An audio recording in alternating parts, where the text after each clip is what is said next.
আজ আমি গাঁদাল পাতার বড়া করব। দেখো বন্ধুরা, আমার বাড়িতেই গাঁদাল পাতা গাছ একবারে আম গাছে উঠে পড়েছে। আম গাছ থেকে আজকে গাঁদাল পাতা পেড়ে নিচ্ছি। দেখো, আজকে গাঁদাল পাতার বড়া হবে।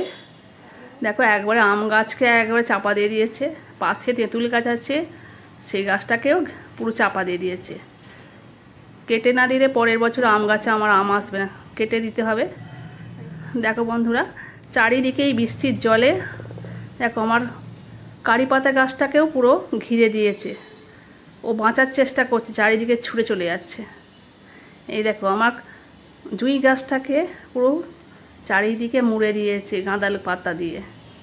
এই দেখো, ছাড়িয়ে দিচ্ছি। দেখো, এত ডগা বেরিয়েছে গাঁদাল পাতা চারিদিকে, আমার জুঁই গাছটাকে মেরে দিচ্ছে পুরো চাপা দিয়ে। দেখুন, যেদিকে পেরেছে ছুটেছে, পাশের বাড়ি চলে গেছে।